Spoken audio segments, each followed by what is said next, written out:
रांची से खबर है। रांची से दुमका जाते समय मंत्री बसंत सोरेन, लोकसभा प्रत्याशी नलिन सोरेन और पूर्व सांसद स्टीफन मरांडी धनबाद के बरवा अड्डा पहुंचे, जहां उन सभी का कार्यकर्ताओं ने गर्मजोशी से स्वागत किया। इस दौरान नलिन सोरेन ने कहा कि दुमका की सीट झारखंड मुक्ति मोर्चा की होगी। वहीं निशिकांत दुबे ने गुरुजी की बनाई हुई पार्टी से बसंत कैसे अलग हो सकते हैं, ये सब झूठी बात है, ये कहा।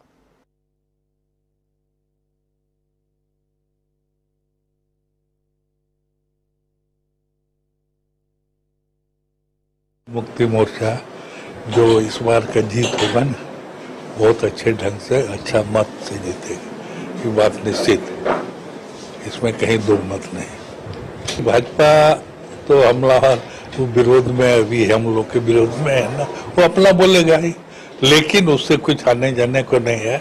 इस बार का रिजल्ट आप देखेंगे, निश्चित रूप से झारखंड मुक्ति मोर्चा केवल दुमका ही नहीं और जहाँ जहाँ है सब जगह हम लोग जीतेंगे। ये हमलावर बनने से ही ये भविष्य सुनिश्चित नहीं होता है कि कौन सरकार वहां पर बनाएगी। हमलावर बराबर रहा है वो, और उस हमलावर से झारखंड में कम से कम कोई वेब का असर पड़ने को नहीं है, और कोई ऐसा वेब नहीं चला हुआ है आज के दिन भाजपा का कि वो सरकार बना ले और यहाँ के सीटों को जीतने के लिए।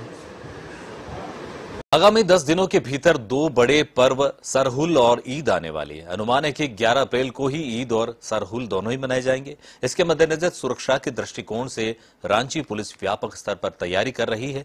दोनों पर्व शांतिपूर्ण तरीके से संपन्न हो, इसके लिए रांची पुलिस अलर्ट है। आपको बता दें कि सरहुल झारखंड क्षेत्र में विभिन्न जनजातियों की ओर से मनाया जाने वाला एक लोकप्रिय त्योहार है। इस अवसर पर एक तरफ जहां भव्य शोभा यात्राएं निकाली जाती है, वहीं दूसरी तरफ ईद के मौके पर सभी ईदगाह और मस्जिदों में ईद की नमाज अदा की जाती है। पहले तो ये बता दें, अभी जो शांति समिति की बैठक हुई उसमें 2-3 महत्वपूर्ण मुद्दे आए, और मुद्दे ये हैं जैसे कि सरहुल और ईद लगभग साथ साथ पड़ रहा है। इसी समय में साथ साथ मंगलवारी का जुलूस पड़ रहा है जो रामनवमी से पहले किया जाता है। तो इन सब में जो ओवरलैपिंग्स है उसमें कैसे ट्रैफिक व्यवस्था सुरक्षित रहे, जो संवेदनशील स्थान है कहां पर पुलिस का डिप्लॉयमेंट हो, और इस पर जिला शांति समिति के सदस्यों ने अपने सुझाव दिए। उस सुझाव के अनुसार हम लोगों ने नोट किया है, जो संभव हो हम लोग करेंगे। सदर थाना क्षेत्र में उत्पाद विभाग और सदर पुलिस ने संयुक्त रूप में छापेमारी अभियान चलाकर लगभग 7 किलो गांजा के साथ एक तस्कर को गिरफ्तार किया। गिरफ्तार तस्कर उपेंद्र यादव मानिकपुरा का रहने वाला बताया जा रहा है। बरामद गांजे की कीमत बाजार में 3.5 लाख रुपए है।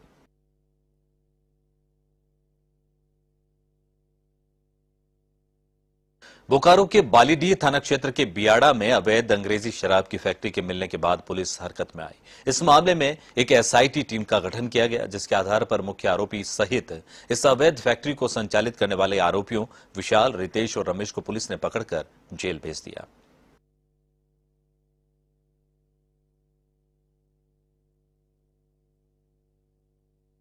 आप लोगों को पता है कि 28 को हम लोगों के द्वारा एक अवैध शराब फैक्ट्री का उद्भेदन किया था, कांड किया गया।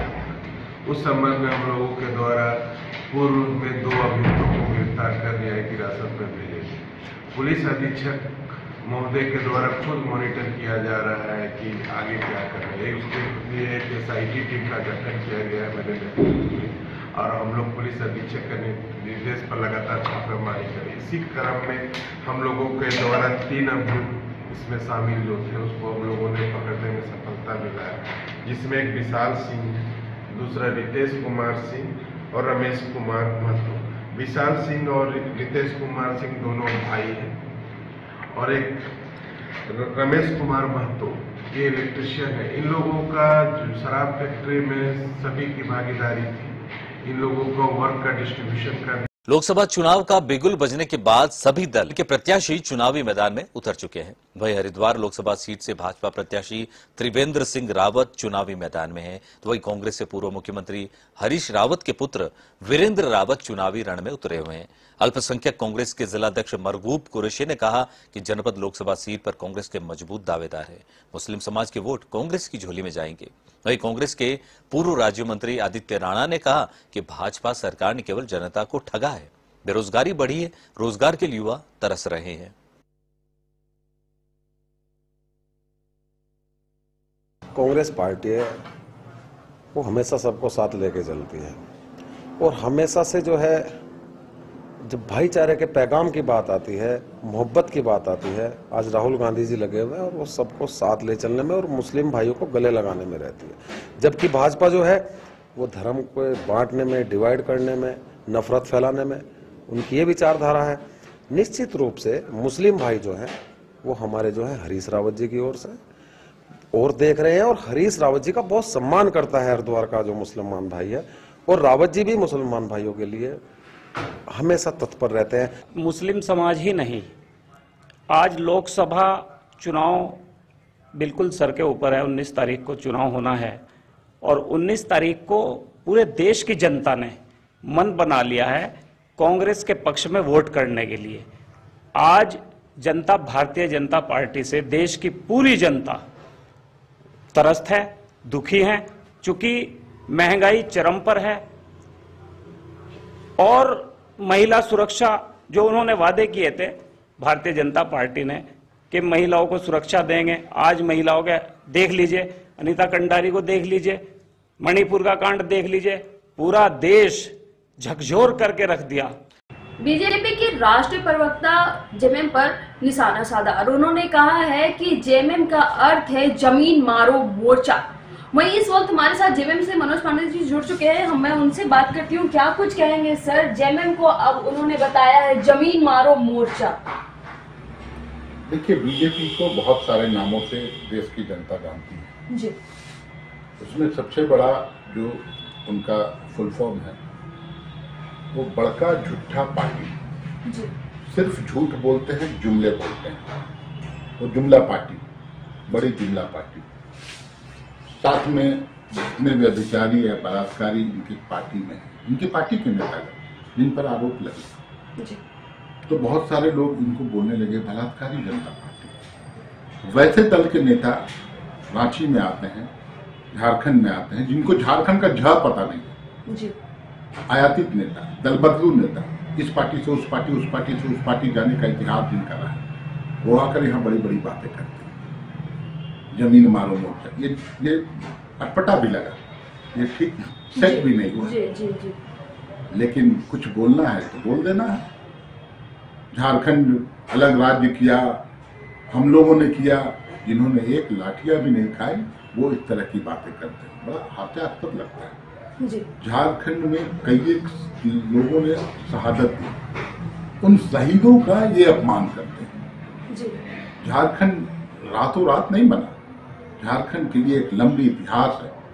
1 जनवरी से लेकर 31 दिसंबर तक ऐसा एक कोई भी दिवस नहीं है जिस दिन हम लोग शहीद दिवस नहीं मनाते हैं। ये क्या जानेंगे ये लोग, पूंजीपतियों की पार्टी, ये झारखंडियों का, आदिवासियों का, मूलवासियों का के विरोधी।